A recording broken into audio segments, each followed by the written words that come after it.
Super 6 super hit అనేటటువంటిది మాటలతో గారడి తప్ప మరేం లేదు. బడ్జెట్‌లో మరొకసారి అది స్పష్టమైపోయింది. ఒకటి వాళ్ళు చెప్పినటువంటి సూపర్ 6లో పింఛన్లు ఇప్పుడు బడ్జెట్‌లో కూడా ఇస్తున్న రూ. 4,000 అది తప్పులేదు. అయితే 4,500,000 మంది చనిపోయిన వాళ్ళ ప్లేస్‌లో కొత్త వాళ్ళకి ఇవ్వట్లేదు. అట్లాగే 60 ఏళ్ళు దాటిన వాళ్ళకి ఈ 2 ఏళ్ల నుంచి ఇవ్వట్లేదు. కొత్తగా ఎవరికి ఇవ్వట్లేదు. అట్లాగే 50 ఏళ్ళకి పెన్షన్ అన్నటువంటిది పక్కకెళ్ళిపోయింది. తద్వారా మరొక 10, 15 లక్షల మంది నష్టపోయినట్టు. బట్ ఇస్తున్నారు. దీపం పథకానికి డబ్బులు అనౌన్స్ చేశారు. మంచిది. అది కంటిన్యూ అవుతోంది. అలాగే ఉచిత బస్సు కంటిన్యూ అవుతోంది. ఇకపోతే మహిళలకి అదేదే ప్రతి మహిళకి 1,500 అన్నది ఇప్పుడు ఈ బడ్జెట్‌లో కూడా పెట్టలేదు. ఆ P4 అనేటటువంటి కథలోనే ముగిసిపోయింది. కాబట్టి ప్రతి మహిళకి 1,500 ఈ ఏడాది కూడా రావు.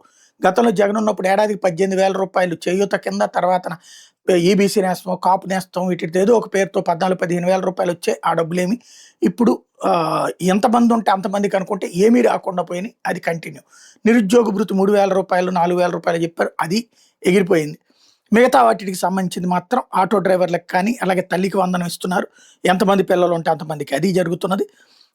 ఇవ్వంది అవి, ఇచ్చేవి ఇవి.